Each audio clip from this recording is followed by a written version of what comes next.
And welcome in, Gyms and Gymettes, to another exciting edition of No Substitute for Sports. I'm your host, Nick Johnston. This is episode 59. Holy cannoli. And yes, the White Sox haven't won a game since September of 2023. There's no further part to that joke. I figured that was going to be good enough. Hopefully, that's it. It's Yeah, I gotta laugh just so the pain doesn't eat away at me. Thank you, as always, for tuning in to No Substitute for Sports on the Degenerates Network YouTube page. If you're just stumbling upon us, hit that subscribe button, but only after you hit the like button as well. Maybe share us around, tell your friends, tell your Dave and Buster's host. Oh, yeah, after you slam back a few brews during that draft. What am I alluding to? Stick around in just a few April. seconds. Yeah, April 25th, baby. You can follow us on Twitter at Degenerates, and every Thursday, 2 p.m. Central, I go live on twitch.tv/SportsTownShy for No Substitute for Sports live. Cleaning up anything over there. Everything, honestly, like I said, everything's on twitch.tv/SportsTownShy. We got Blow the Whistle Monday, Wednesday. We got Johnson and Combs just went live today earlier for that. Talked a ton of baseball, and I think that's going to be the rolling theme there every Tuesday. The show today, live show on Thursday, Bad Karma Wrestling on Friday. Please join us on anything and everywhere. So here we go. We're going to go ahead and clap it up, Mike. Ready? Let's go. So So much much to to talk talk about. about. So So much much to to talk talk about. about. Yeah. And it's a highway racing, scene fleeing, potentially career-ending type episode. Well, not for me, but we'll get to that. We'll get to who I'm talking about. First off, talking about the developing story of allegedly involving Chiefs wide receiver Rishi Rice fleeing a 6-car accident on a Dallas highway. Oh yeah, it got crazy. Oh man, those speedsters. Next, our 2 cents in the women's Elite Eight matchup last night that happened that had all eyeballs everywhere. Of course, talking about the LSU falling to Iowa last night. Um, Also, some White Sox check-in. Always, always fun right there. What happened and what is to come for the White Sox in the following weeks.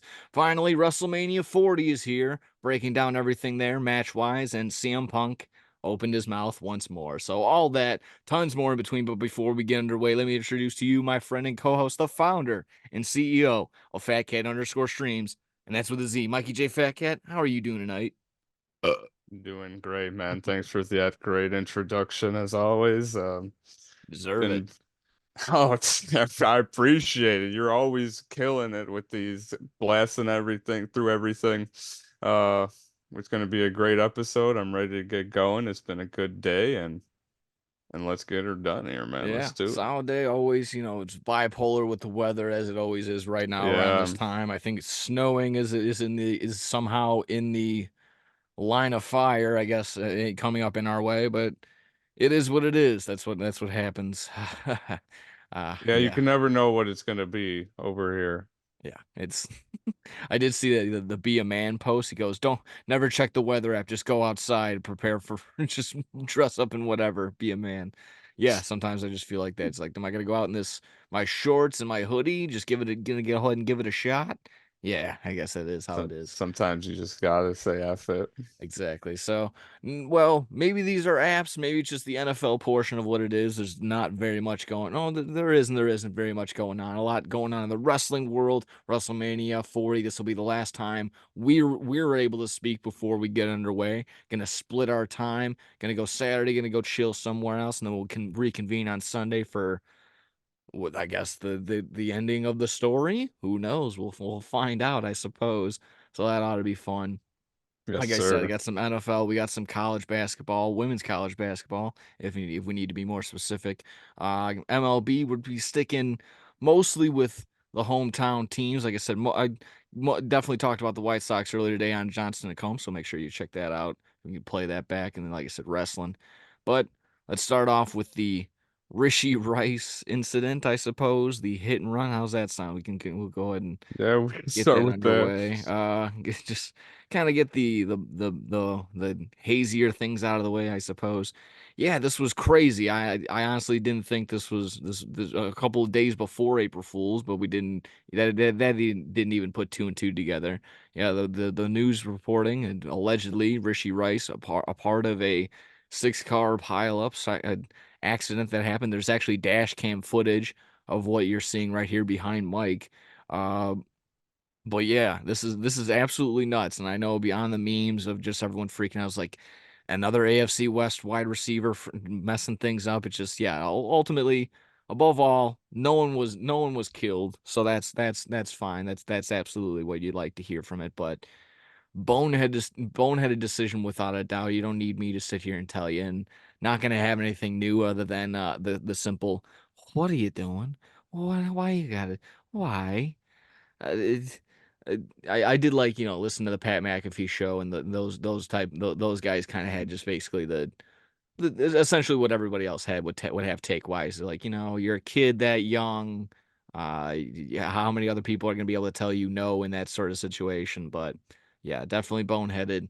Not a good look. Hopefully he cooperates. And from what I understand, I believe his lawyers are cooperating with law enforcement just to get this all solved. So as bad as it is, it might just be a slap on the wrist, a lot of fines paid, and I would think a ton of hours of community service, but all up in the air. Again, all alleged until they figure out who it for sure is. But reports are saying that there's gloves, there's football gloves in there, maybe even cleats or something like that. Someone said they saw cleats fly out of there or whatever it was, but again, that's all up in the air. That's all hearsay. So, I don't know what was your takeaway from this? What was your initial reaction? Because like I said, I was just sitting there like, really? I think that was my initial reaction. It's just still what it is. Like, really? Come on. What are we doing? Come on.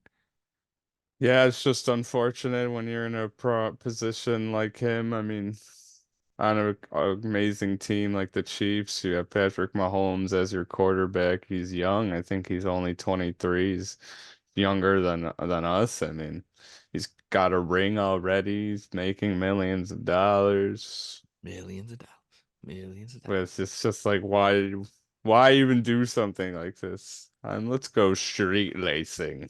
Like what? I just it's Did you not learn from Carter, the kid on the Philadelphia Eagles? Like, honestly this could have been just way less worse if he didn't run. Like that why too. run? And apparently like guns and stuff are being taken from the car by other people, which I don't know how accurate those reports are, but maybe that could be why he ran because he didn't want to be caught with those sort of things in his car, but or maybe he was just afraid of what happened in the accidents, but it's just yeah, I mean it's just running makes it even worse. So I don't know what they're gonna do with him. People are saying that he shouldn't be in the league anymore. He's just gonna get suspended. I mean, I don't know honestly don't know what they're gonna do. I feel like Yeah. it's a pretty bad thing what he did, honestly. Like, I mean, because if any other person did this, they would get in pretty major trouble, I feel like. Oh yeah. So Oh yeah. They would get time. They would get time without a doubt. And that's the thing. Of course they always say like, it's never about you. It's definitely what your name is worth. Your name value here is definitely paying off without a doubt. But yeah, fleeing, that's a huge problem. That's a huge no-no, obviously. Yeah, I did for sure underplay it because that's how I think it's gonna end up happening. As gruesome as it is, as bad as it is, they'll play it off because like nobody died, and then like I said, as long money will solve all of it, and then he'll end up just exactly that. Maybe a game or two suspended from the league. I don't know if that would be. I mean, people have done less in the league and they've gotten more, I guess, than a couple of games. But maybe like 6 games or something. yeah, that'd be pretty tough. That'd be pretty wild. What as soon as you said, teammate Patrick Mahomes, I immediately thought of Shohei Ohtani and his interpreter. It's like, what's up with guys that are like right next to greatness? They see their meal ticket and they're just like, nah, let's gamble. Let's street race. What are we doing? Let's roll the dice a little Let's bit. bet this shit. Yeah, Like exactly. Like uncut yeah, gems. exactly. Like why every time you just have you're like, okay, I can just be patient and like, oh, I'll get my money. He's like, nah, let's go ahead and we need it now. You know, no, it's just Yeah, I mean, yeah, bonkers. just a undisciplined thing to do. Street racing on the highway. Why? Yeah. That's yeah, again, And the way again. that they were just trying to like swerve around cars and stuff and cause the accident, like not chill. And yeah, just someone on the radio was kind of bringing up the idea that it's just like if they bring down the hammer on Rishi Rice and he ends up getting a suspension for X amount of games, are the Chiefs the most well equipped to, kind of deal with that, be able to overcome losing essentially their number one wide receiver? I know Marquise Brown is going to come in and be a nice little deep target for them, but it would have been much, much better to have Rishi Rice for probably most likely the beginning of the season. Yeah. Was there any, do you think that is this if X amount of games are out for Rishi Rice, is that going to be a big deal for the Chiefs? Uh, honestly, I don't think it would affect them that much. It could It's depend on just, schedule, depend on who they open with. but I just know Patrick Mahomes, and I know he'll get the job done no matter who's around him. He proved it already this year. So I Yeah. really think if he is suspended, I think he'll be able to get it done for the time being of him being out. Yeah, no, that makes sense. Well, Rishi Rice, I get again, everything's up in the air, all alleged until everything's proven. So hopefully everything's solved. And again, just glad that no one got injured, no one got hurt, Yeah. no one got no one got killed. Uh, on well, awful transition, but the other NFL story that this was going on this week, I mean, obviously besides everyone still probably picking up draft stories and trying to figure that out, but kind of locked in. Hopefully everyone was able to recognize the day on the calendar yesterday. It didn't fall for anything crazy like any draft news, any trades that were going on. I saw my favorite fake trade story was the Bears trading the number one overall pick to the Vikings for X amount of picks, and Justin Jefferson was somehow in there. So yeah, that was pretty decent. Nothing really got me on No, April no, Fools. There's nothing no. really like that got I saw. Like I feel like we just know now. Like Yeah, when it's April Fools, people just know like to look out for that kind of stuff. absolutely. AI generations were pretty funny. The one that I didn't fall for it, but I did think it was probably the funniest was someone posted that they were going to open a rainforest cafe at the top of the Empire State I did Building. see that. That, and then on an aircraft carrier in the middle of the ocean on whatever day and whatever time it was going to be Army and Navy on a football game. And they're just like, oh yeah, out in the middle of the ocean with no lights and, and nothing going on. Like, yeah, so that was also a pretty good one that I I saw. saw the Chicago Metro train. They did one where like they said they were gonna renovate the cars. They were gonna be like super fancy. Like they were putting pictures of like all these fancy bathrooms and they would be so luxurious. Yeah, that's good. The very local, very niche, but the Chicago Dogs said they were going to change from the Chicago Dogs to the Chicago Deep Dish. So that was again I very wouldn't niche. mind that. Yeah, yeah, exactly. It works because the people I'm with at IMS we end up working with the dogs. We'll be working dogs game this summer, all of them hopefully. Uh, but. Yeah, that was their big like, hey, did you hear the news today? The dogs are like, oh my God. The one thing that got me honestly was right in the morning. It was just Call of Duty related. They put some picture of like they're bringing back the old Call of Duty characters for zombies. It was like first look at Rick Toffin and Dempsey. And I was like, what? And I clicked on it and it was like all the April Fool comments. I was like, damn it, dude. Yeah.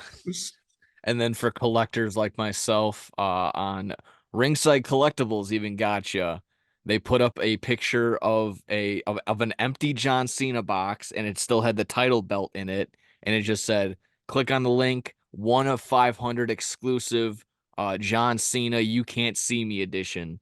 And it was exactly that. It Oh, was fake. you clicked Oh that yeah, on. I did click on it. I clicked on it right away, and I'm like, this for sure it can't be real. And I click on it, I'm like, oh, it's not real. And it's just like it just says like put on your wish list. Like you couldn't pre-order it, you couldn't do anything. So it's just like, I'm like, ha ha, ringside.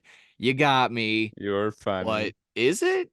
can I went like I looked in the comments. I'm like, okay, no one else is getting it, but people were just like assholes. Like, I got two already. I can't wait. It's People were trying just to fucking. trick people Yeah, still. yeah. Pete's trying to make me sad, and Yeah, play into it. Oh yeah, no, it was good. It was good. So April Fools was all around. It was good fun. Yeah, no, I clicked on that right away. You know me. Yeah. Well, yeah, there was that. There was that. The lighter side of April Fools. There was the downer side, of course, on the last end of the NFL slate. Rest in peace to Vontae Davis, former cornerback, former secondary member. He played on the Colts from what I understand. Had his little bit of time on the Dolphins.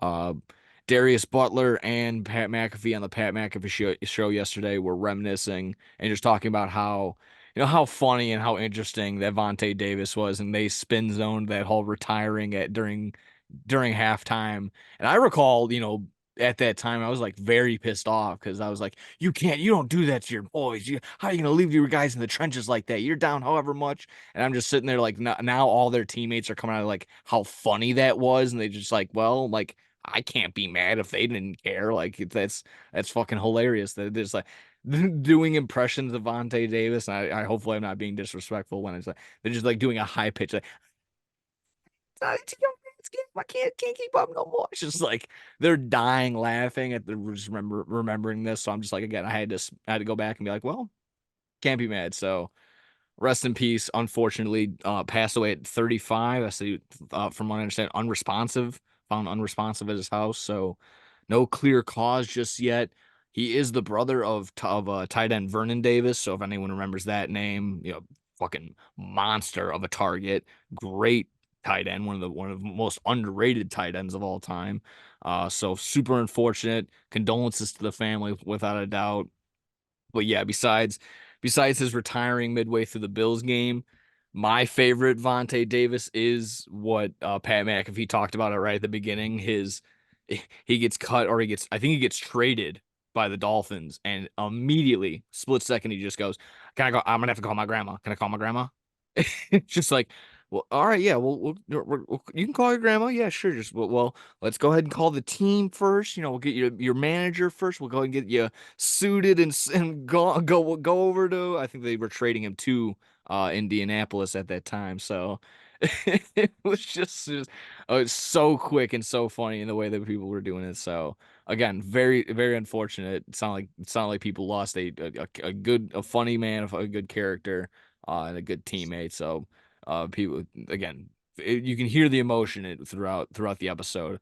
Pat was super super bummed out, and rightfully so. So just my yeah, I'll flip it over to you. Like I said, kind of any idea, like I said, anything with Vontae Davis. I mean, not necessarily. I was just kind of continue what you were saying. I mean, yeah, just rest in peace to him and thoughts out to him and his family. And I mean, yeah, just the one thing I really remember was retiring at halftime. And yeah, it was just like definitely an iconic Oh moment yeah, for sure in the NFL. But yeah, I mean, 35, still very young. And it's a sad yeah, it's situation. scary to hear something like that. Yeah, but just like I said, it was LaShawn McCoy and Tre'Davious White. What they were on LaShawn McCoy's Instagram live, just reminiscing about that, and he's taking his tape off. And he did the tape like all the way up to his fucking elbow, so he's just sitting there like doing the whole thing. He's like, yeah, no, I'm done. Like, you're like, oh no, this is like your last go around. This is like your last year. He's like, no, I'm good. I'm done. Like that's it. It's fucking halftime, and he's out. He's done. So. Yeah, very funny story, very unfortunate situation. Like I said, 35, young. You still got 35-year-olds in the league for crying out loud. So, Yeah. uh, but still, I won't leave the NFL news off on a bummer. I will just say, join us in the draft again. If I didn't plug it already, I did. Yeah, I did mention at the beginning, but didn't plug it away. April 25th. You know where we're at. Dave and Buster's in Rosemont. We're live. We're in person. We're up on the panel. We're talking. We are it's going to be myself, of course, Brandon Combs of Johnson and Combs and of Combs and Fitzgibbons because Fitzgibbons is going to be there. Blow the Whistle crew, and I do not want to get this wrong. Besides Tyler, besides David, and obviously Andrew, rock and rolling with the uh rocking and rolling over there. I don't want to mess this up. I don't want to. Here we go. We Take your confirmed a time. guest. We confirmed a guest. It is a big announcement. That there it is. So from the Blow the Whistle page, able to bring it up right here. If I can get through all these burps, my goodness. Join us again April 25th live.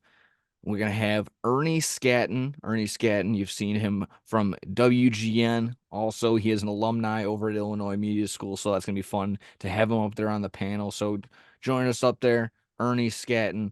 Hopefully, we've also had another rumor, so I don't want to say just yet who, just because, like I said, it's not completely confirmed, but the gentleman confirmed right here, Ernie Scatton, Ray Roll, going to join us up there all, Amazing. all all there for your viewing pleasure.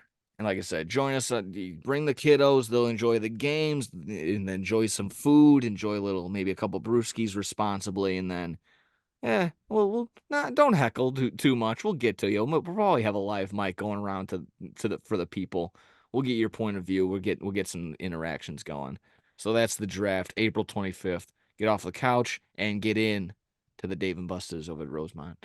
I'll be heckling Good, please. I need to stay on my toes. I got to stay humble, with my honestly. Packers gear and all. Yeah, no, and exactly right. That's going to be like the thing. We're not going to be up there in suits like ESPN. We're going to be kind of laid back. We're going to have our gear on.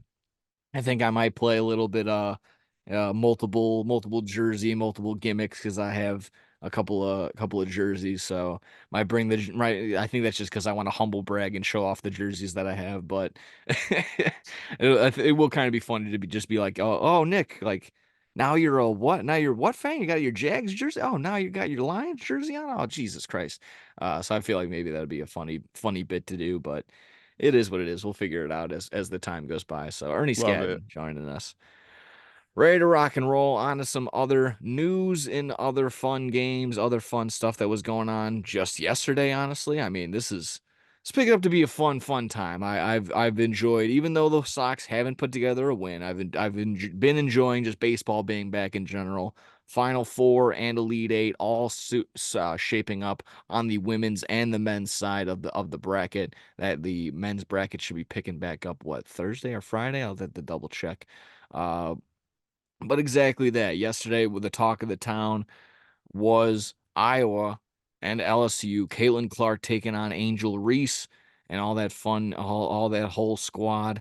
Katie Melkin and oof, I mean, so many pieces to untangle with this. I mean, I don't want to be the stick in the mud right away and get into what I want to say and get all and frazzled about it. But I'll just go with the overview of it. And this was it was fun in the sense that you're gonna have a ton of eyeballs, and that's exactly what it was. It was a big spectacle for women's sports, rightfully so. Talented individuals on each side of the court. Uh, I did personally like Katie Malkin, the I guess the hit piece that was set out on her by, uh, I think it was wasn't the Washington Post. The Washington Post put up a huge piece out on her. They did actually retract some of it because they were insulting to the players. I forgot exactly what the word usage was, but they weren't portraying the players in a nice light as well as they should, and that's not the right thing to do. You shouldn't be attacking the players when you're trying to, exactly that, when you're trying to interview or talk about a coach, but that's all over the place. Did you watch the game? Did you see it from beginning to end? I did not. Honestly, I saw the Yukon game that was later on in the night, but I did not see the whole Iowa LSU game. Oh, okay. Well, it was exciting. I mean, for what it's worth, it lived up to pretty big hype and expectation in the beginning. It was back and forth. Tons of no one was missing in the beginning. A little bit of a comeback for LSU. I think they were down by as much as maybe 10, for sure 10 plus at one point, coming back as being up as much as five, holding that lead, and then Caitlin Clark kind of just did Caitlin Clark things and No one will.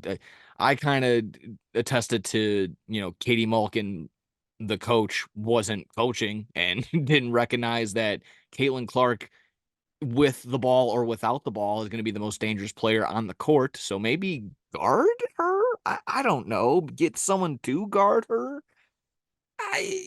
I think, yeah, I think that, again, I don't have a coach. I don't have a whistle, but I knows me some simple basketball when I sees me some, but that's neither here nor there. Um, Exciting game in the beginning, and like I said, when it wasn't as close as it should have been, it kind of fell off for me.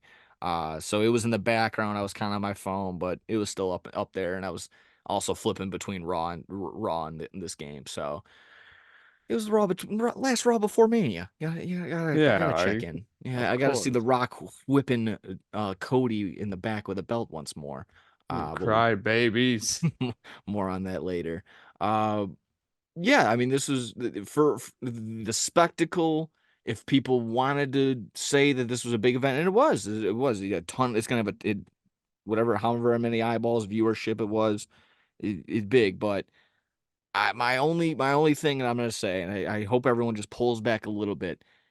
People gotta stop pretending that this is gonna really change the whole landscape of women's sports. And I don't want to be, an asshole misogynistic pig when I'm talking about this, but it it might just be people focusing on that game and that game only and that rivalry and not really much else.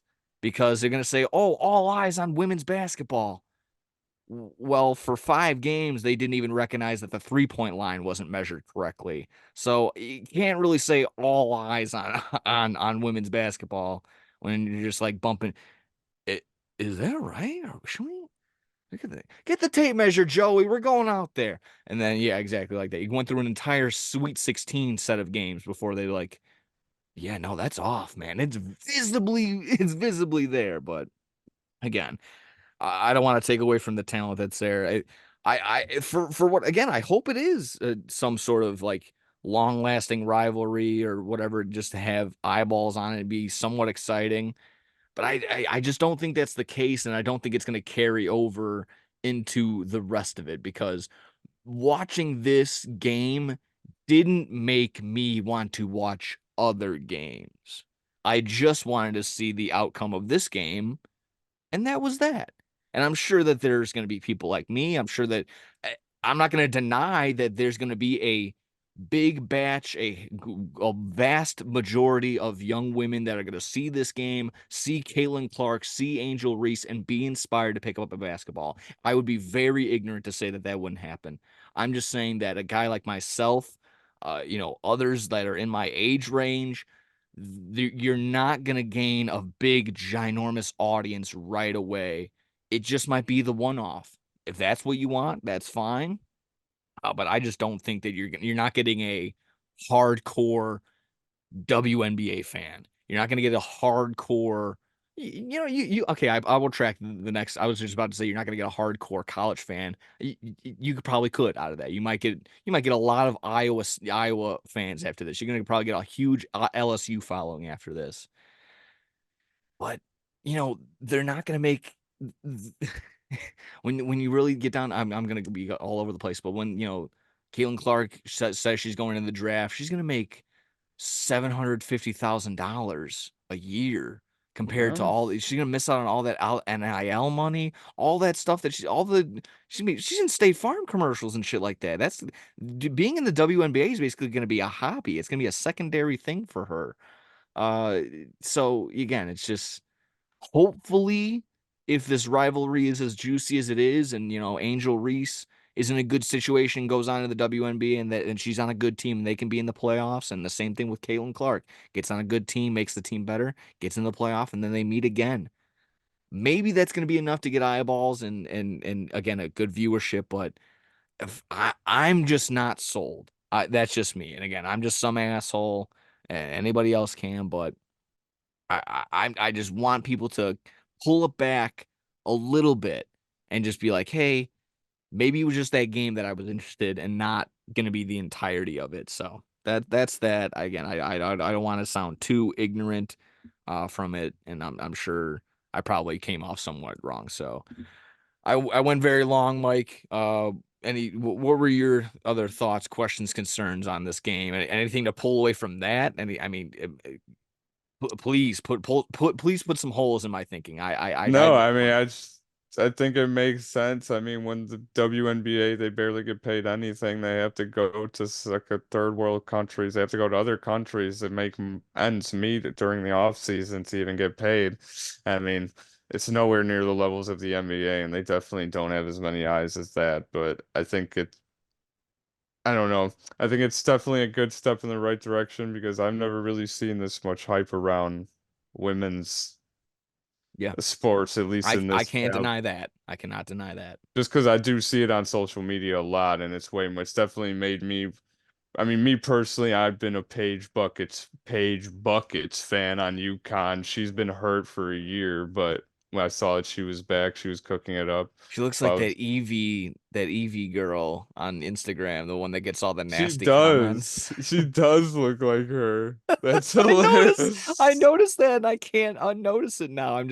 I see her shooting a basket. I'm just like, oh my God, someone's gonna say like blow up my foreskin like a balloon and let the air out. I'm like, oh no, please don't do that. That's hilarious. Oh Now that's geez. all I'm gonna see anytime I see her. But I mean, yeah, she was so good. I mean, people forget how good she was because Caitlin Clark is cooking it up now. But I'm excited just because now it's gonna be Caitlin Clark versus Paige and on Friday, Iowa versus UConn. But like you said, after that game, it's like like I don't know how interested I am gonna be in the finals or like what I don't know if I will be watching after that, but that's what I was just watching a little yesterday and that's what I was thinking. I was like, I hope Iowa and UConn win today so I can see them go against each other. And it happens and that matchup will be great, but yeah, I don't know if I can see where you're getting at. I don't think I'm strongly invested as maybe some other sports that I Yeah. really watch It, daily. it again, like if this was a Tuesday, this was a Monday night, not during football season. If anything else was on, the only competition was what, the fourth game of the regular season of MLB, and half the games were already done because they had played early on in the day.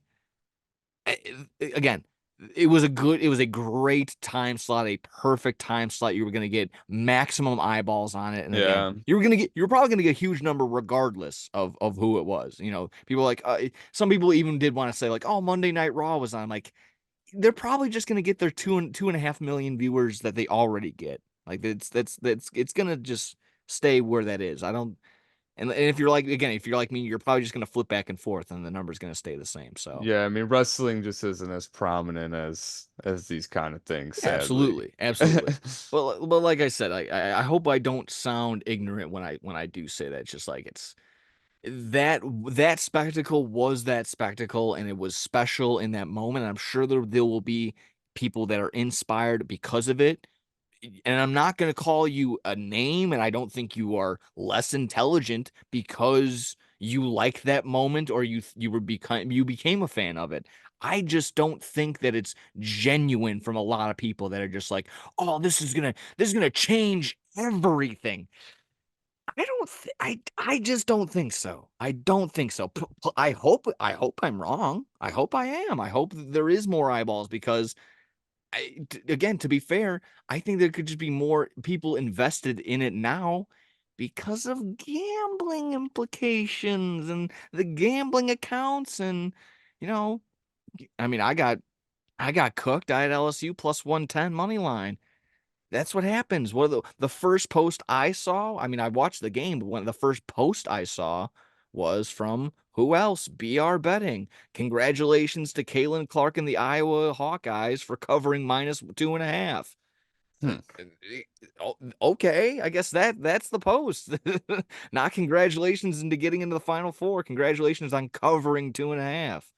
Thank you Yeah, I very mean even much. the official Yankees account on Twitter the other day was posting like Nestor Cortez hits his strikeouts. Like It it's just like gambling is so integrated into our Yeah. life now. Again, I'm all again.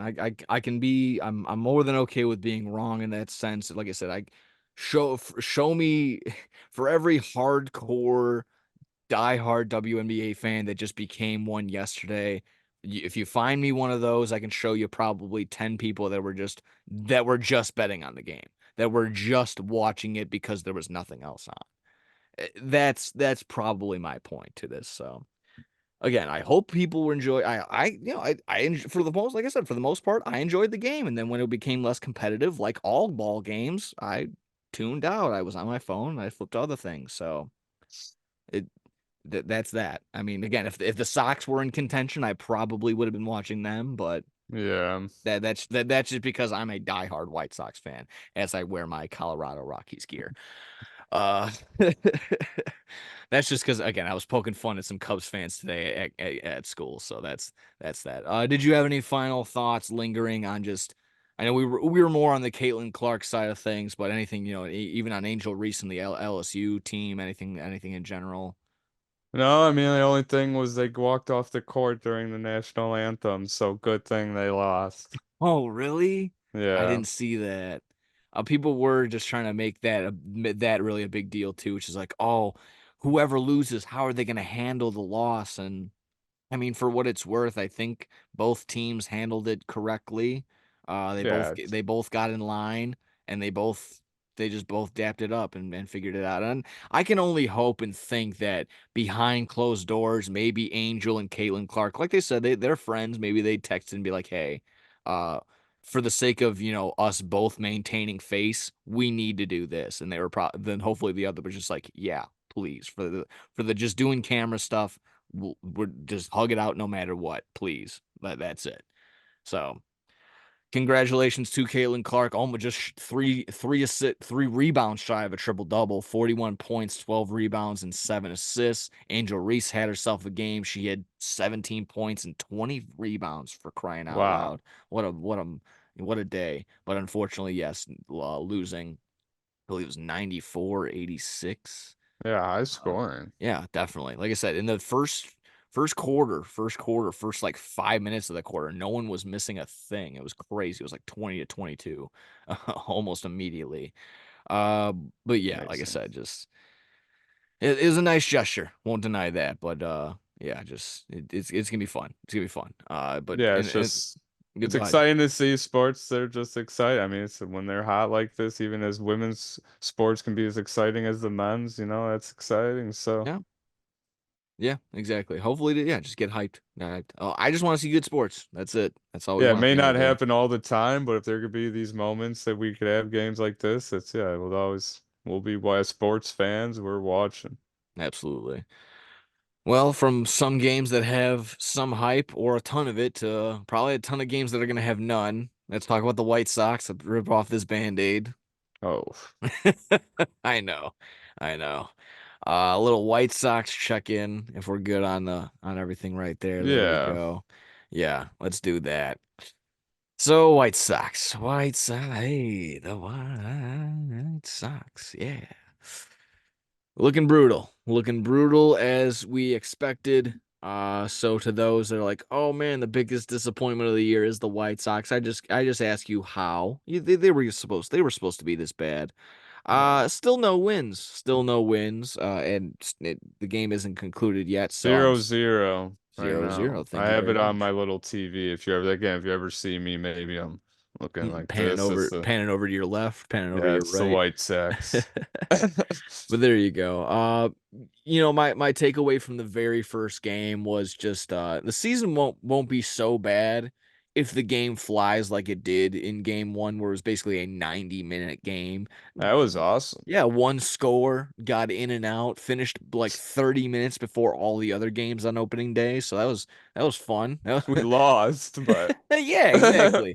Lost and Javi Baez scored, so that pissed me off. The whole series that losing to the Tigers was painful. Jason Benetti came in, tore us up, stole our campfire milkshake, danced on our souls, swept us, lost by a total of 3 runs in 3 games. Wasted a Garrett Crochet start. He got a loss because the offense is fickle. Uh, But I mean, he yeah, I'll say got right now, Garrett Crochet's cooking this game, and we Dude, haven't he's scored a looking run awesome. at He's all. looking awesome, and that was exactly what I was going to get to. Besides, Benetti getting a nice little compilation, nice little video board in the beginning, a salute to him, which very cool. You don't see that for broadcasters like that very No, often. But I mean, he that just goes to show you how much of a fan favorite he was and how much they loved him. Uh, clear. I mean, it's downstairs, but I have my Benetti T-shirt. I'll wear that next week or something. But the White Sox are going to lead the league in my mind in moral victories. And moral victory number one was Garrett Crochet looking awesome, looking so far so good from what you're telling me. Unless you're telling lies, you better not be lying to me. I don't lie. I don't sweet little lie. Garrett Cro Garrett Crochet went six last game. I had eight strikeouts. Only gets tagged with the loss because he gives up the only run of the games, but that's that. He gets a quality start at the end of the day. Michael Kopech, he didn't shit down his leg entirely through two outings. It looked pretty decent. Like I said, he jammed himself up in the first one, bases loaded, but got out of it, and that looked pretty good the second time. Michael Soroka, first time up, three runs in the first inning. That sucks, but goes four more after that and goes scoreless. So three runs in 5 innings. Not the best, not the worst, but there you go. When you get a slow start, that's what happens. Luis Robert Jr. had a two run game, two homer game. He backpedaled it the next day by striking out 3 times, but that's neither here nor there. Finally, Brandon Shoemake me wanna shout.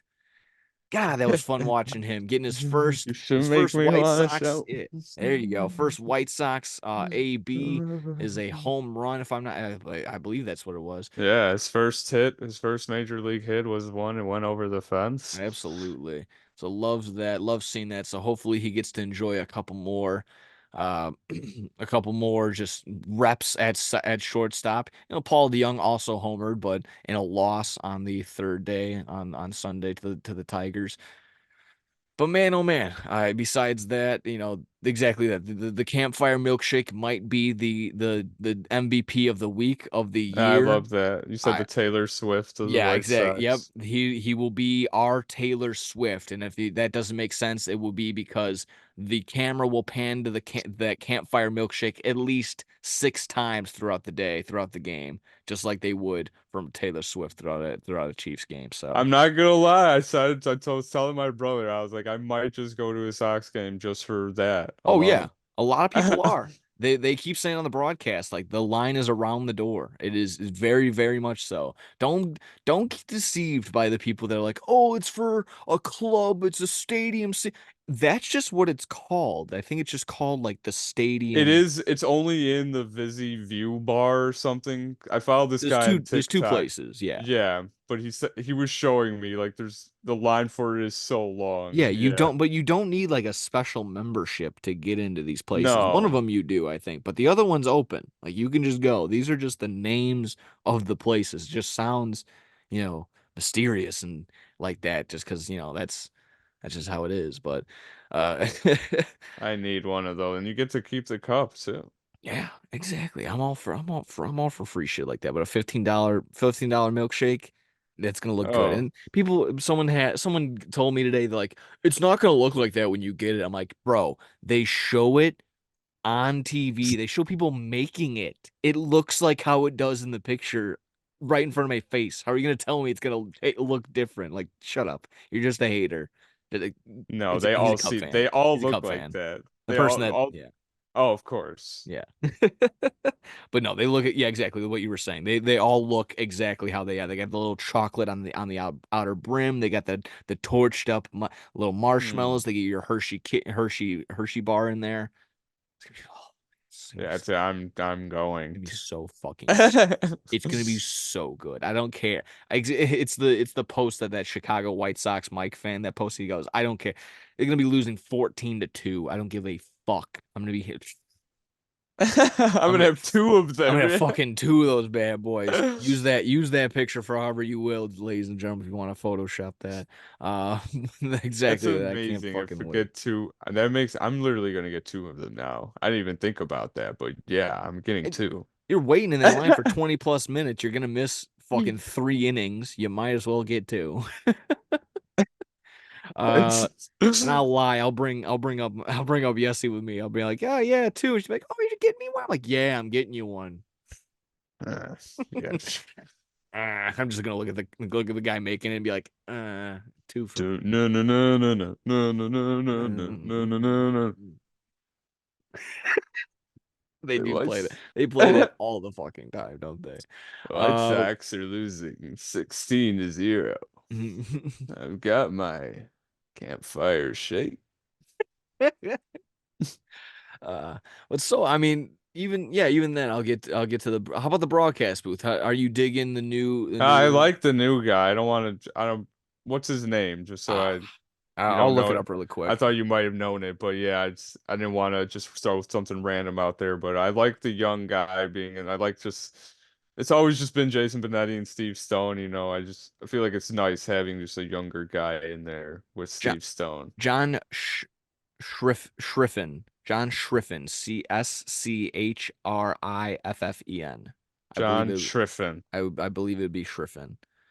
Uh, I'm a fan of him so yeah. far. I think he brings good energy, and yeah, I think he fits in the role just fine. I'm not missing Jason Brunetti or anything. I think he's doing a fine job. I miss Benetti. I miss Benetti, but it's not because it's not because Schifrin's there. It's just because Benetti was just so damn good. Yeah, I Uh, understand. yeah. But honestly, it seems already like he has a nice little back and forth, has some chemistry with Steve Stone, so that was great. I didn't listen to a ton of spring training games, unfortunately, just working a ton on, just all of them were basically on during the day. But like I said, picking up already seems like he's got a good go. Uh, some people were splitting hairs. They're like, he's using us and we when he's talking, like he's been here, like he's a White Sox guy, like he's a part of the team. He's just maybe he's just excited. Yeah, You I know, mean he is part of the team yeah, now. no, I don't know. exactly. Like if you really played it back, I'm sure Benetti, I'm sure Hawk said we and us, but then people were just like, "Oh, well that's because Hawk was a player. He actually played for the team." And again, fine. All the power to you, but that's kind of just like, if it doesn't ring in your ear right, if you really just want to get anal about it, yeah, but I, I I don't mind it. I didn't really pick up on it. I try not to. I was taught not to being at IMS. You don't use like, oh yeah. When I'm talking about the White Sox, I wouldn't say like, oh we are my bullpen, our bullpen. I would say the White Sox bullpen. The White Yeah. Sox are losing. The White Sox are winning, hopefully. But exactly that. Again, people kind of pulling hairs, pulling strings, maybe trying to find a way to hate on this guy, but on the call, he sounds exciting. He's not a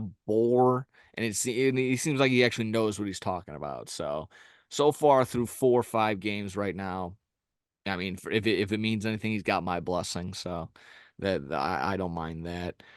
Finally, I got or not finally, but maybe a couple of the final wrapping up things on the White Sox. Already, Eloy on the IL. You saw him is left at They did put him on the I IL? I believe so. Left adductor strain. Oh my God. I'll have to double check if he's on the IL, but that's from I can only assume. Let's see. Can't get a base hit. I can't get an extra base hit. Only singles and home runs. So already that, like I said, the offense is just awful. Offense is just fickle as all fuck. Uh, Going to and be a horrible year. yeah, and fine. Uh, who was it?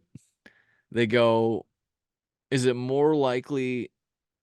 Oh shit. How did he ask me? Brandon asked me during the show, he goes, is it more likely that the White Sox score 7 runs first or get 7 wins? And I think I went with 7 runs just because you can explode for 7 runs at any given time. But they'll probably end up losing 8-7, so in another comeback loss. Hmm. Uh but that's just that. Last but not least, I think, for the White Sox. They signed Mike Clevenger on April Fool's Day. I was ready for the just kidding, but again, it's not about his personal side. I'm over that. If he's exonerated of it, so be it.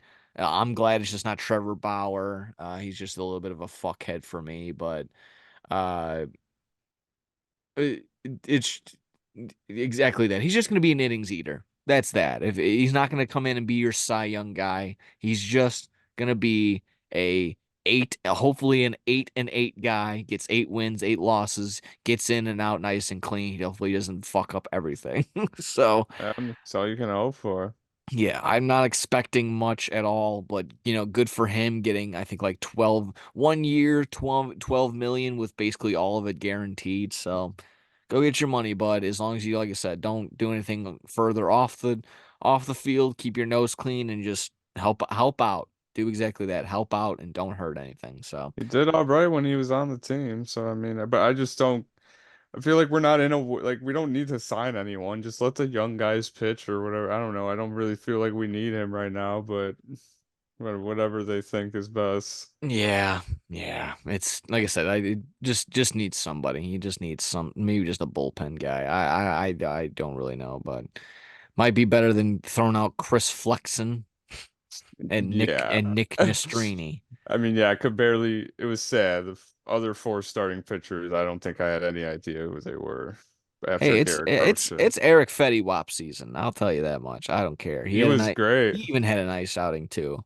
I'm like I said, if Soroka can look good, he might be a nice little trade piece. He's 26, 27 years old. He's still very young. He was a former first round pick by the Braves. There's something there.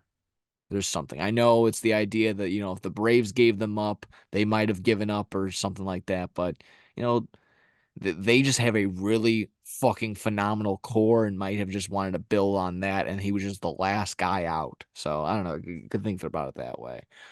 Um, if that's the case, last thing, just in the baseball realm before we hit WrestleMania and CM Punk shooting, had the Cubs. I don't have all the Cubs. We did a ton of Cubs talk over on Johnson and Combs. So again, play it back over on twitch.tv/SportsTownShy. Still available. Maybe I'll start podcasting those as well. But uh, the only thing I wanted to get to was the pyrotechnics on the opening Hmm. day. They had a slow start. They started off with the New York with the Texas Rangers. They go 1 for 2 there, and then they open up against the Colorado Rockies with this piss poor pyrotechnics display to a degree where I was sitting there and I saw it and I'm just like when now that I've done some behind the scenes production stuff for sports stuff, I was just sitting there like just screaming like God, go somewhere else, make it look better than this, close up on the guy, forget the shower, it's not working, just do something. I'm just sitting there like, what, stop making it look so cartoony and in someone's backyard. But they still did it. Like I said, I was explained that blue tarp that you see, there was some sort of button in and or around it that the players had to press and set off, and half of them weren't setting it off. So that's why it looked like the way that it did. So I don't know if that's entirely the case. I will blame it on the fact that, if that is the case, that shows some character problems by the Cubs. You can't listen to simple directions. You can't go up and press a button. How are you going to win ball games? How are you going to win the Central? You can't Can't press a press a goddamn button. button. Yeah, you can't press a goddamn button. Uh, so that's that. That was my only comment. I'm sure the Cubs obviously will do better than will go out and get some wins throughout this week. They already have 1, 2 more than the White Sox do. Uh, but yeah, just a funny little gesture and got absolutely thrashed online and rightfully so. This looked awful. Yeah. I mean, just compare this to this. I mean, Hey, look at that. just saying. Hey, Cubs, MLB organizations, anybody, if you need a pyrotechnics guy, we got those. Hit us up. We know. UCW, baby. Look Yeah, at this. Are we have better pyrotechnics than the Cubs? I think so. I don't think they went to Indiana for. We got ours how we're supposed to. Uh, we made it. No, I'm just kidding. We can't, I probably can't do that either. I like that how you just did it. Kind of looking like Kane. That's pretty good. Oh man. Every time I want to think about planning another UCW, my back starts hurting, and I'm just like, son of a bitch. So You'll it's never know. We might make a retirement match or something. You never know. You never know with a UCW. retirement match. Oh my God. Just a whole ceremony. Holy fuck, that'd be so funny. Don't give me ideas. All right, give me some ideas. All right, all right, put a pin in that one. You didn't. I'm gonna have to edit that one out. Actually, I don't want anyone getting any hope. Wow. No, I'm just kidding. Uh, from there you go. From UCW, from the pyrotechnics there, on some other wrestling to wrap us on up on today. Uh, how do we want to tackle this? We want to talk about the idiot first. We want to talk about Punky, and then we get to WrestleMania. Oh,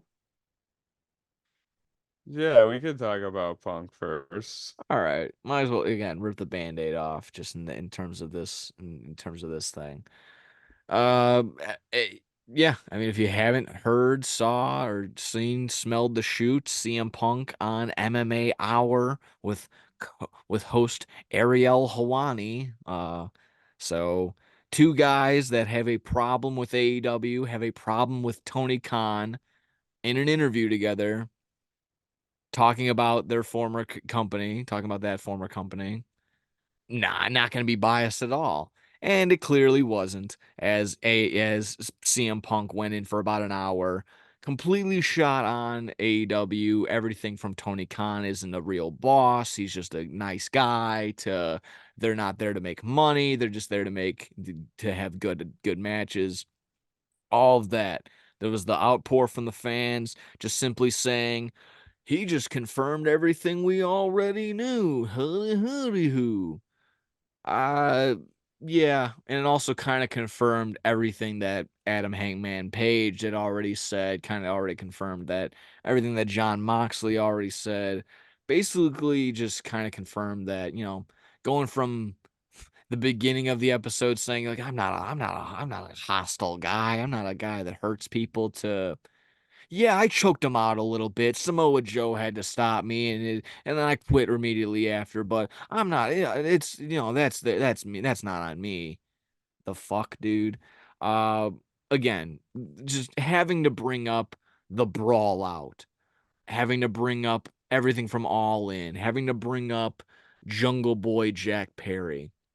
I think for me, and you can stop me if I'm right. Tell me when I'm telling lies. I think that CM Punk only talks about this because he wants to reminisce about a fonder time. Maybe not the idea of being in AEW was the fonder time, but just being healthy. Because this was the last time he was healthy. So these are the last like fond memories for him that he can sit there and ponder and remember because his elbow actually worked or Hmm.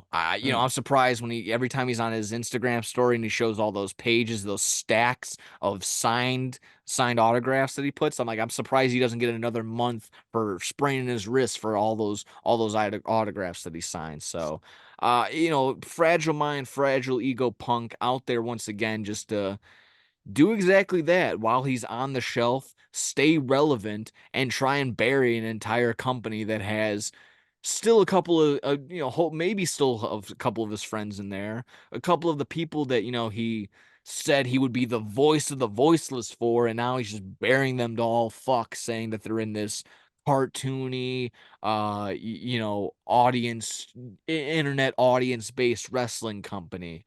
Um, so constantly, it's just if, first of all, if I'm just rambling on and rolling off, but if I have another question, if I, maybe this is my first question, simply is who asked?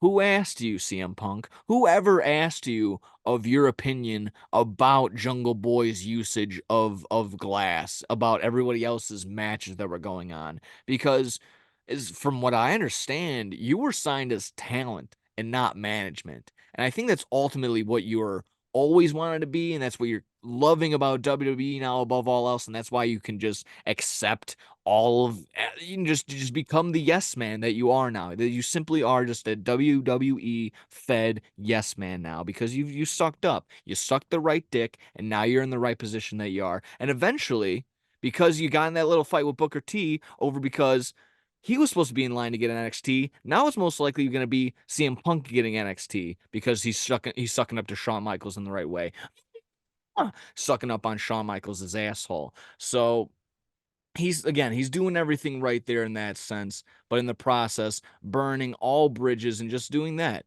just really showing his ass, really showing his ass. Going on, and I'll finish off with just the whole idea that everyone's bringing up the Hangman Page, the workers' rights promo that he cut, and be like, "Oh, this was the downfall of AEW." It's still the correct point to talk about with for CM Punk because he's not for workers' rights. What are we talking about here? He is openly against wrestlers getting guaranteed money in their contract. And that's not just me talking out of my ass. He said that before. So go ahead, pull it back, all the fun stuff that you want to pull up. Oh, he's this, he's that, he's the voice of the voice. He's not. He really isn't. He's a landlord in Chicago. He takes people's money and he rents out to people. That's really what he does. That's how he's been surviving this past decade. And what he's really surviving on his whole career is just this character of oh hoy and toity, my employer is so mean to me. I'm the voice of the voiceless. So he's been doing that for a decade, doing it here again.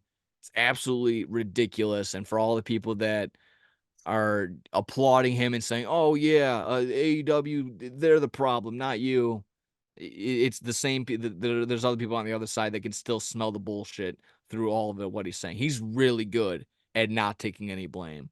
So I'll leave it at that.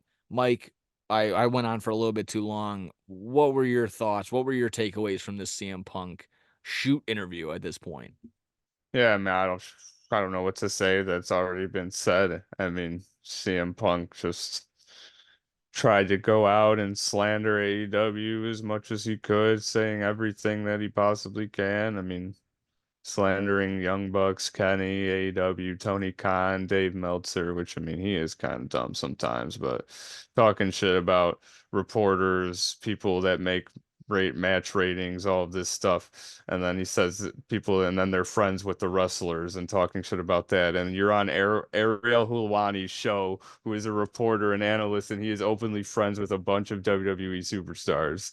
It's like for sure. So you're literally just contradicting yourself immediately. The shit with AEW and his friends talking about the Jack Perry incident backstage. Oh, I had a couple of my buddies with me behind me when I choked them out. I'm not going to say who they were because I respect them.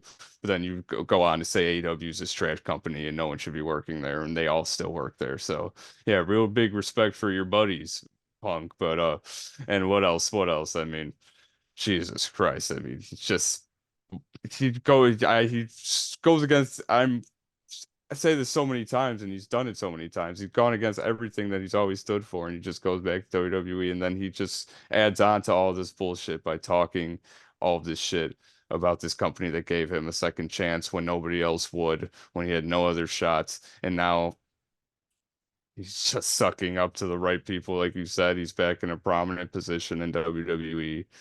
And I have to, I mean, you can always say, I mean, the promo with him and Seth Rollins and Drew McIntyre, like, was great.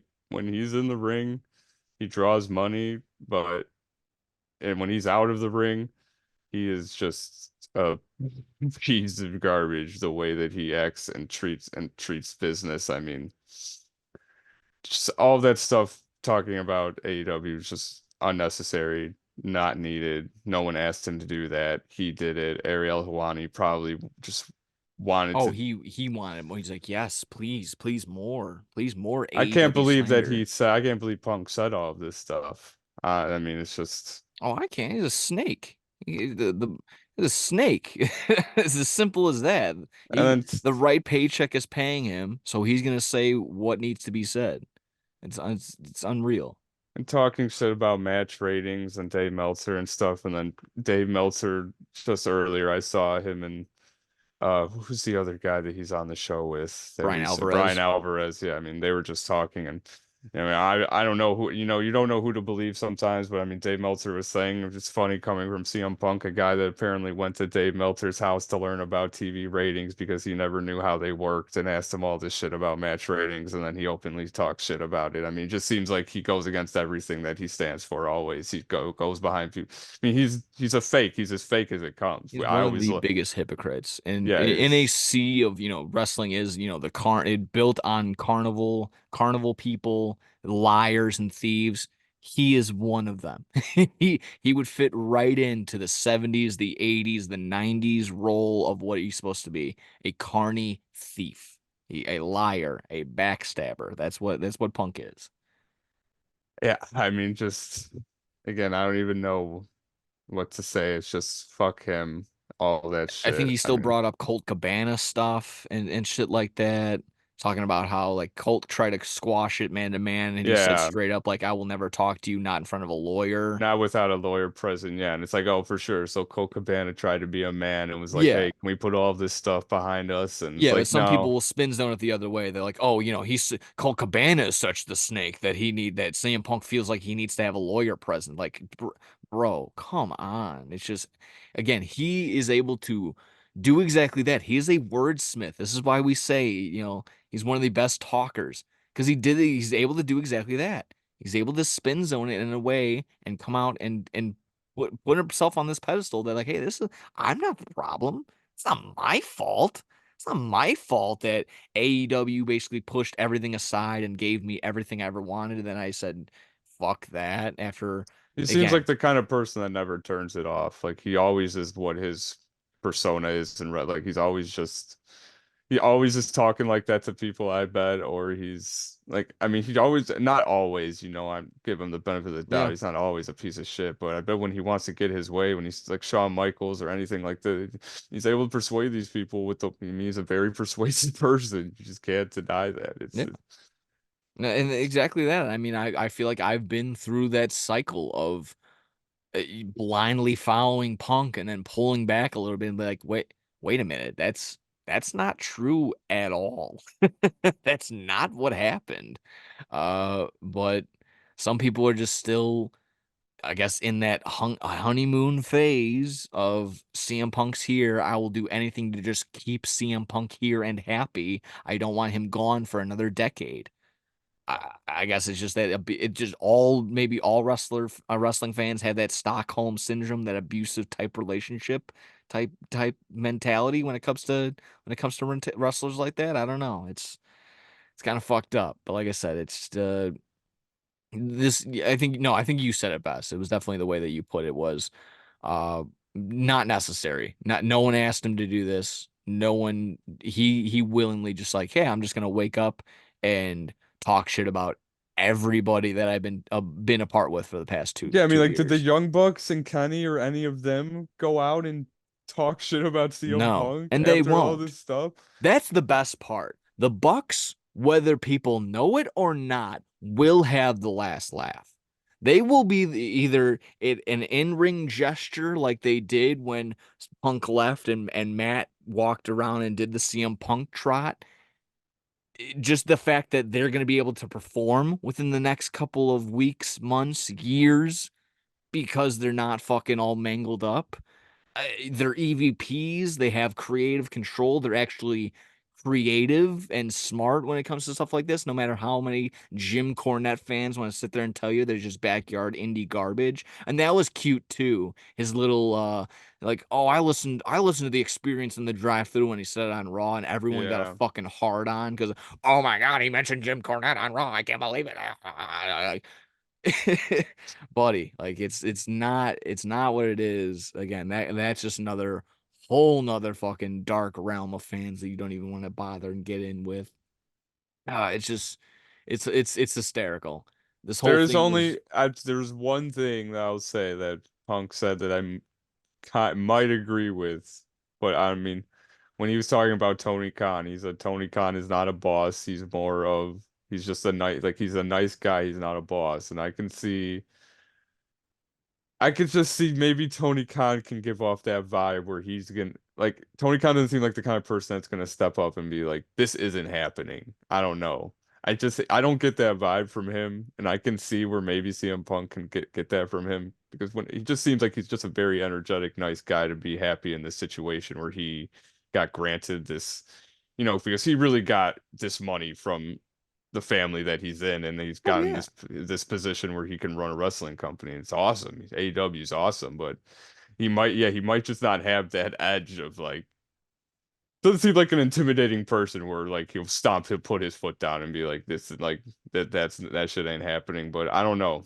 Maybe that's just the one thing I just have to say. That's the one thing in his interview. I was like, I could see maybe that's There could be possible, some truth to but that, I'm sure, but I won't know because I mean, I haven't had an interaction with Tony Khan like that. I won't be a professional wrestler, incoming talent for him, yeah, so I mean, well, I won't have that interaction with Tony Khan but like also it's that. not the worst. I mean, it's not the worst thing to have a hard ass boss. I mean, maybe it's good that Tony's a nice Yeah, guy. I mean, a that's little just bit. it. Yeah, a little bit. Yeah, maybe not the fact that, I don't think he's a doormat like CM Punk is trying to portray him as, but No, I don't think he's Vince McMahon in the sense that, well, hopefully not in the sense that at any level of Vince McMahon, but just the stern ass wipe that, you know, basically bullies people when they have a bad idea. Maybe he's just gonna exactly do the I don't know. It's whatever. it It's seemed like he really was just upset that he didn't do anything about the Jungle Boy situation, but it's also like he was said in the interviews, Tony Khan said, "Well, what do you want me to do about it?" Well, yeah, what do you want Tony Khan to do about it? I mean, I don't know if he wants to use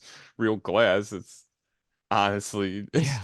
up to them because people do it all the time in wrestling and death matches and whatnot. I mean, if that's what they want to do, that's what they want to do. It's up to him, and they weren't really close to the fans or anything in that situation. Kind of like the Darby thing where the glass Yeah. flew into the crowd, but like that with Jungle Jack did it. They were near the entrance, like not close to anybody at all. I mean, I don't know. Like you said, CM Punk, why is it even your problem? You weren't even in the match. Weren't I in the mean, I don't match. know. You're not management. You weren't producing anything. You're just sticking your nose in other people's Where fucking it doesn't business. need to be. Yeah. Yeah.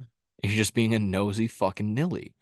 It yeah, I'm very much over that. It's just it's ridiculous. I had one more final little comment that I kind of just kind of forgot, but I guess I'm just gonna have to live with that. Yeah, it's like again, I think he just only can rely on this on that just to stay relevant, and you know maybe it did have some effect. Some people want to say that there's a couple of AEW firings, AEW releasings. Uh, but, it could also just simply be, it, the AEW releases aren't like WWE releases in the sense that, some of these guys actually have like a name and a reputation, a future, and other these AEW talents that they let go. They're like, oh no, the boys have been let go, and you're like, oh, that sucks for Dalton Castle, but it's just like it's the boys. I don't even know their real names. It's just it's It's it's, true. it's these indie guys that get onto like these little handshake deals that end up like going like, oh, Joe the translator for Roosh is gone. That sucks. But again, it's not like Prince Nana got cut. It's not like Adam Cole or Roderick Strong are gone. Like those would be names that would be like flying off the shelf at WWE. Maybe not Adam Cole, but like those exactly that. Whatever. Just yeah. It's not an outlaw mud show. People are just pointing it. It's a shame. Just all of that to stay relevant, and even like I said, it's working. We're talking about it, but just in the sense that like he's wrong. It's not. It's very much not true. But that's that.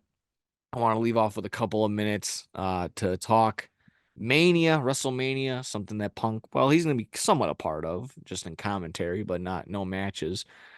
Pretty light on the match schedule, if I'm not mistaken. But let's go Yeah, through day. they released the full card today for both Okay, nights. for sure.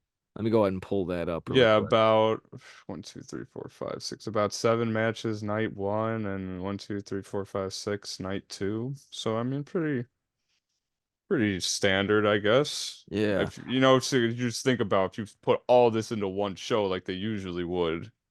Oh yeah, you would be there all day, like it was like when the pre-show would start at like 2 o'clock, and you wouldn't finish your night until 11 p.m. Central hmm Time. But I here we have go. some here if Okay. you just want to start with night one. I mean, Yeah, I could yeah. I just. wanted to start with obviously going through the card, but before all that, I just want to get your just overall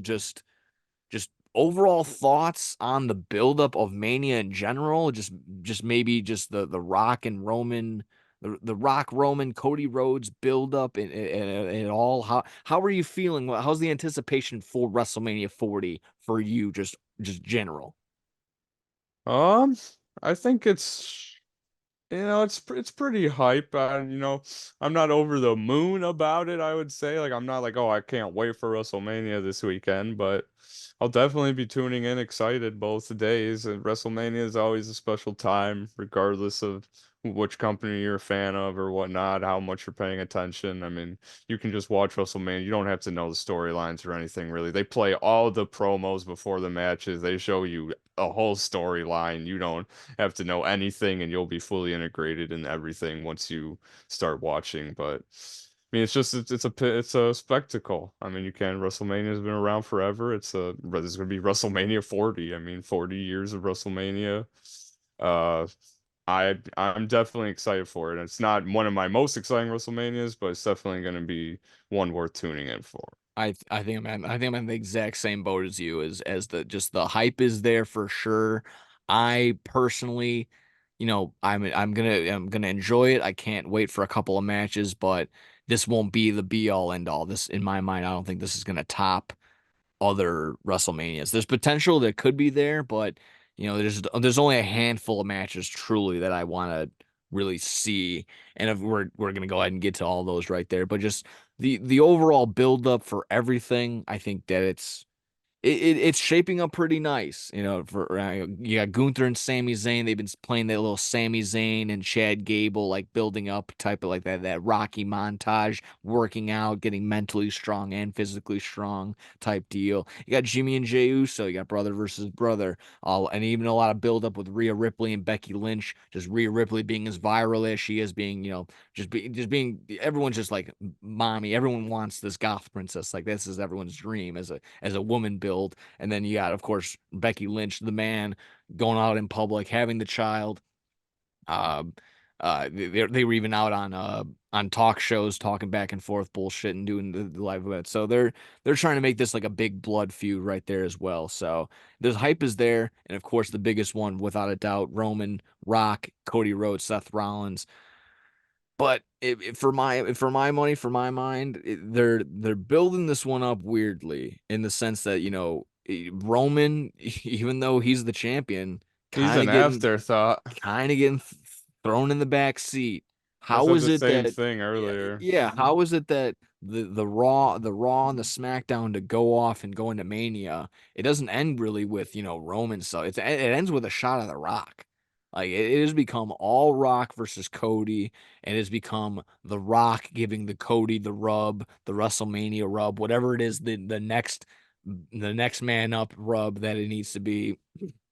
That's what it seems to be. So uh kind of leave you with a teaser right there. We'll set off. That'll be the last match that we get into. So how about we just start off with undercard to less than interesting matches, and then kind of bounce around as I Yeah. get another be Bleacher Report ad.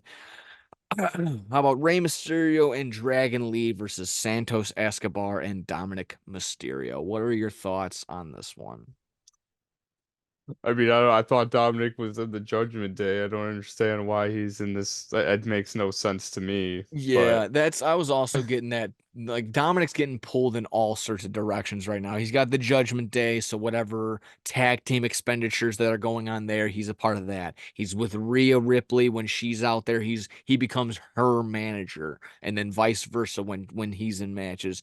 It's the same thing. And then finally, like again, this whole thing with his dad and LWO, just what is what's his story? What should he be focused on? Or is it just the idea that like more Dominic Mysterio means more heat and more booze? We don't care. Throw him in there. Get him in there. Throw him in. Let's go.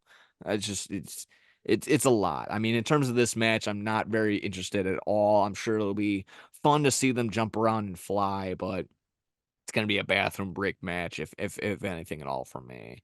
Yeah. Not expecting much. Maybe Ray gets some revenge because I believe Dominic got the win in last year's cinnamon toast crunch father versus son. No, I think Ray won, so maybe Dominic gets the win this year. Um, but if that's the case, there, I think, yeah, I'm not looking forward to that one really. There, Cinnamon Toast Crunch match. yeah, cinnamon toast crunch on a pole match. Bianca Bel. Next up, we got Bianca Belair, Naomi, and Jade Cargill taking on Damage Control, consisting of Dakota Kai, Asuka, and Kairi Sane. My thought immediately was, I feel bad for Asuka. Could be in a much better position, but is in a six women tag match. Featuring Jade Cargill, and that's going to be what this really is Yeah. a whole lot of fluff to try and pepper up and make Jade Cargill look way better than what she is. I'm not gonna. I'm sure. I hope again. I can only hope that the ridiculous amount of time that she was off TV and training that she actually does look better in the ring. But putting her in this situation tells me that again she's not really ready for a singles match. She's not really ready for anything. Burying Kairi Sane and Asuka right away. I think she got that weird little fake pin on SmackDown. Yeah, so again not really looking forward to it. I'm definitely not looking forward to all the WWE drones that are going to be like, look what happens when you put in time and effort into an individual. You can make her look so good.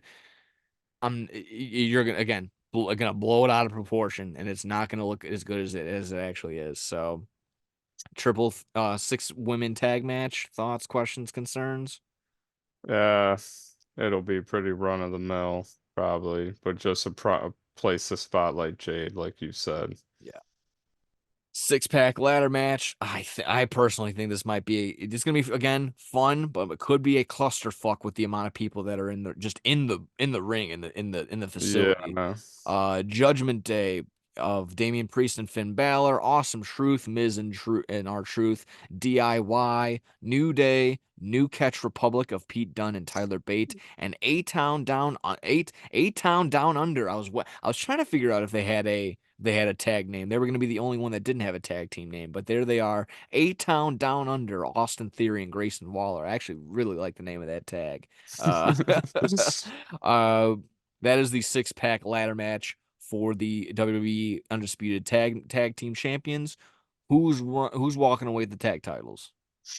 Oh, one thing I saw that they said is the match isn't gonna end until both sets of titles are ripped down. So there might be two different sets of champions if they Oh want to my split up. They goodness, that want to would be split up the so. belts or something because they have the SmackDown and the Raw titles right Oh, now. that's right. They have Yeah, both titles, so I feel like maybe two teams. I feel like that's what they're trying to do. Maybe two teams gonna will win split it up like this. that. Okay. Yeah, That man, would be a maybe. very interesting way to de-unify to unify the tag titles. That And would be maybe pretty that's why interesting. there's so many teams in it. Like, I don't know, to give like, people better like just oh, who's gonna win both like the titles or something. So No, then once that's a really good point. That's a really good point. I did not even think about that. So if that is I did not see that post honestly. That whole thing of like, oh, both titles need to be down to consider one of them a winner. Did not think of that. My go-to and what we talked about on Bad Karma last week was Awesome Truth is gonna find a way to make it like so that one team is fighting for the title up top and then they're gonna drop it and just so happens that it falls directly in R-Truth's hands. That's how we thought that one if not both the tag titles are gonna be won like that. it would be pretty awesome if they gave the R-Truth and Miz titles. R-Truth's been hot right now with his, he's just that gimmick is still over to this day. Oh yeah, without a doubt. If that's the case, R-Truth, Awesome Truth might get that. I would hope that Judgment Day, Damian Priest drop the titles so that they can kind of push forward on the whole idea of him getting into the world heavyweight title picture. He still has the money in the bank and they haven't done dick all with that. And then if you're gonna give it to a young up and coming team, maybe DIY, but I would say New Catch Republic just for the fun of it. Pete Dunne and Tyler Bate. Yeah. Yeah. But if That they're dude gonna go sounds with fun. yeah, with my WWE logic thinking, probably gonna go one heel, probably gonna go one face team if they are gonna split up the titles. But if they go one, Awesome Truth would probably be the way to go. Uh,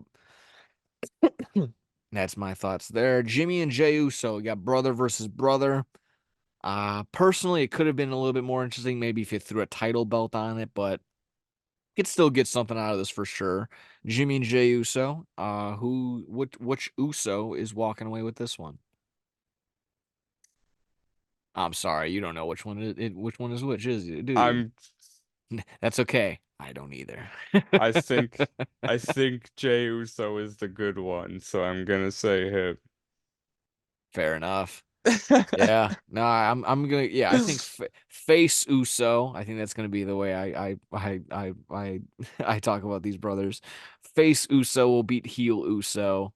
There's gonna be some chicanery, some tomfoolery, I'm sure, with Solo Sikoa teasing and another brother, another cousin or so, probably peeking his head out of the windwork, but out of the woodwork. Uh, I'm sure this will be a fun match, brother versus yeah, brother. You I probably dream of doing shit like this when you're young, headlining I mean, not headlining, but you're gonna be in a match at WrestleMania one-on-one against your brother. I mean, just like Matt and Jeff, I'm sure that they'll go all out for it. Oh yeah, yeah. I think so too. I would say potential night one show stealer.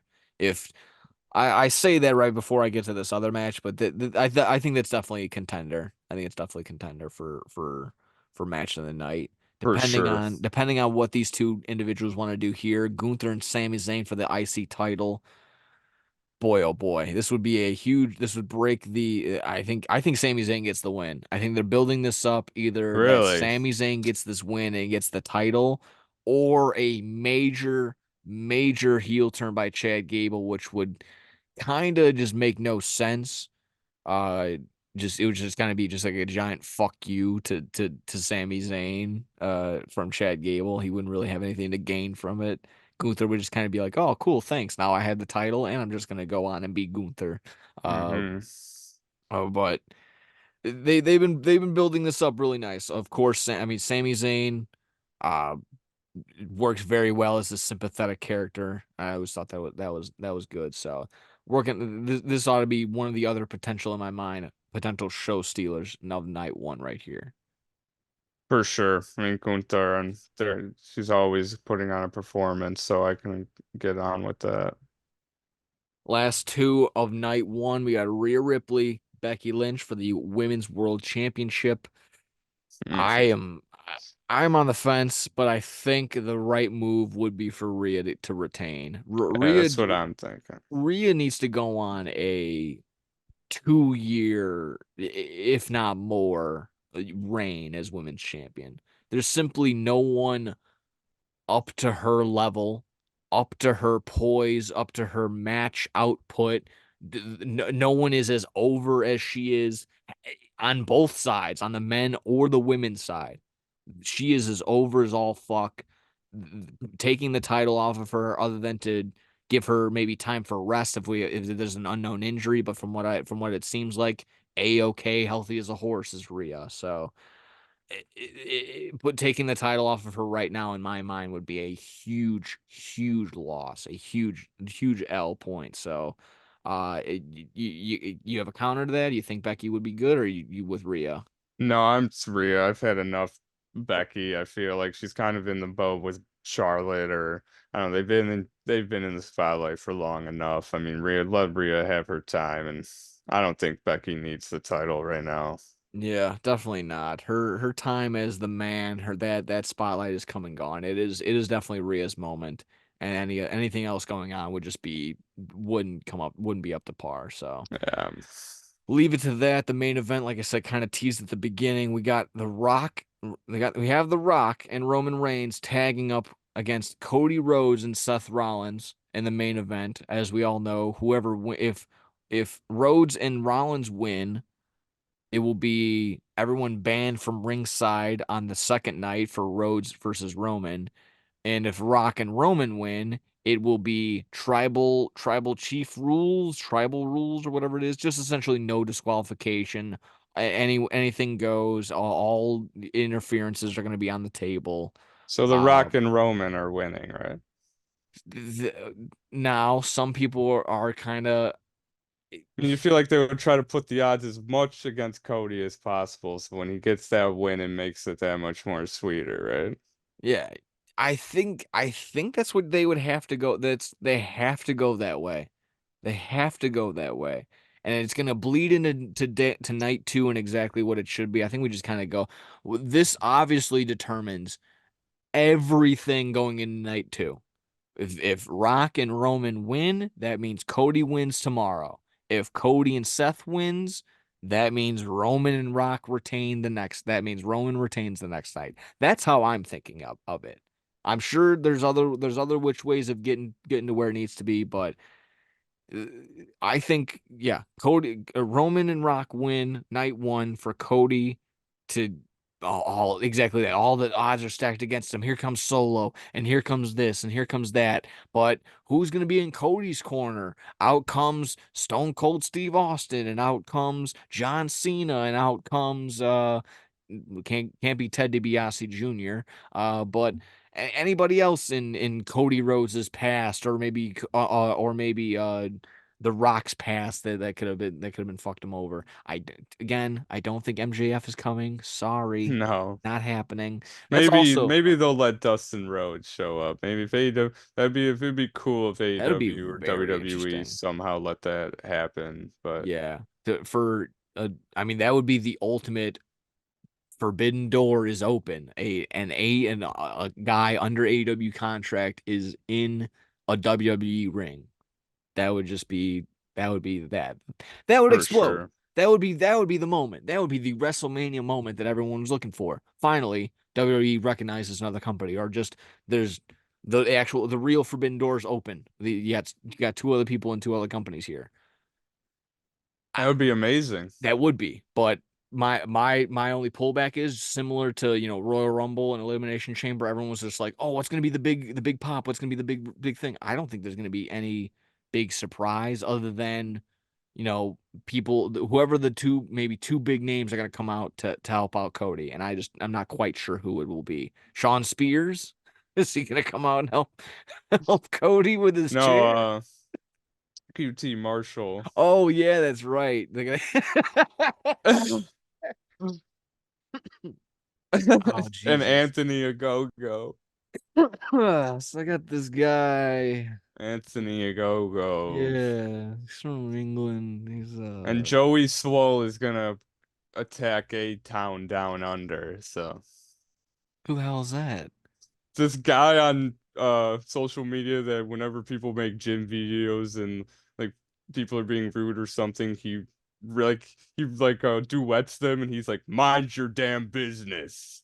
I don't know if you've ever seen him No, I've before. It's never just some seen swole this. guy, but he made some video jokingly about Austin Theory and Grayson Waller working out and like getting mad about someone getting in their shop, but it's all just a joke. So he Yeah. was like, I'll see you guys in the ring if you really want to. And they both made videos making fun of him. Oh, that's And like this hilarious. fit. So I just like when WWE does shit like that, and nothing's ever unintentional with them. Oh yeah, no, exactly. That's good. That would actually be pretty good. See, that's just I'm on the out sometimes because I don't have like TikTok tickety tockety like that.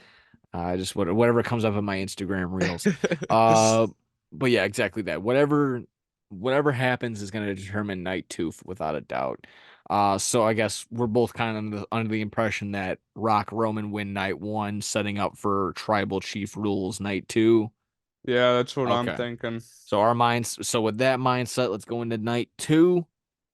Oh man, this one's weird. I didn't even know that this was a match. Bobby Lashley and the Street Profits taking on the Final Testament, Karrion Oh Cross and man. the Authors of Pain. I didn't even know that was a thing, that team. Yeah, I'm good. I don't care. LA I'll be Knight, skipping that one. LA Knight, AJ Styles. This is gonna be awesome. This is gonna be such a good. I think this is gonna be a phenomenal match. Flying under the radar. Doesn't feel like there's a ton of. I haven't. Again, maybe just shame on me. Haven't been paying attention as much. I don't think there's enough like crazy build to this, but this can be a just a fun, phenomenal match right there. And I say phenomenal because exactly that Styles is phenomenal. It Uh, seems like they've been building it up pretty well just from what I've seen. I thought okay. they did a similar like a house break in LA Knight broke or one or the other. They broke into their house and the police came and like Oh they had to shit. Okay. So again, uh, maybe I just kind of been wrapped up in everything I see as always, and everything's gonna be Rock beating up Cody Rhodes at the All-State. Him whipping him with his belt or and they some did the shit. thing with AJ Styles like didn't think LA Knight was in the building and he was dressed up as like a security Oh, guard and okay. attacked AJ There we Styles go. and I like that. Two former Impact, two former TNA guys going at it once again up on the big stage. AJ Styles said he's getting new theme music at WrestleMania. So Oh yeah, shit. on the lookout for that. That's hype because he knows how to put together a pretty solid little package like that when it comes to intros and debuts. He's oh, He said his song doesn't fit his character right now, so he's gonna mix it up. yeah, and he's looking yoked. He's Yeah. looking shredded. He's almost 50 years old. It's crazy. Um Carrying on again, I think that for night two, that might be my show stealer up until the very last match, the last two Very well, matches. so Um United States triple threat match, or United States Championship triple threat match, or United States triple threat match would kind of be pretty crazy. But Logan Paul, Randy Orton, and Kevin Owens for the United States Championship. Uh, I think KO walks away with the title, wow. or is it Logan Paul retaining? Because I just don't see Randy. I don't see Randy winning it. Logan Paul, I guess. Didn't Logan Paul fight Kevin Owens last year, WrestleMania? Wasn't that their match? No, because he was in a tag match. KSI was that? I don't fucking remember. I just feel like I remember. I'm not gonna get into it right now, but yeah, maybe Logan Paul retains, but I guess he's been the champ for a decent amount of time, so you could give it to Kevin Owens, but that can go either way. Yeah. For the women's championship, Bailey, she was the women's Royal Rumble winner, taking on the champion Io Sky. Simply, I think Bailey just wins the title. If with Rio retaining, one championship probably has to flip over, and it would have to be Io Sky's on a Bailey. So rightfully so, rightfully deserved in my mind. I agree with that. Bailey deserves it. There we go. We got Seth Rollins and McIntyre for the World Heavyweight Championship match. If you saw last week or the week prior, Drew McIntyre was in the background talking to Paul Heyman, talking a little strategy. Like I said in that when Awesome Truth was in the background talking, you saw them all the way deep, deep, deep. And I didn't even catch it live. I had to see it on the dirt sheets. I had to see it online that actually for sure happened.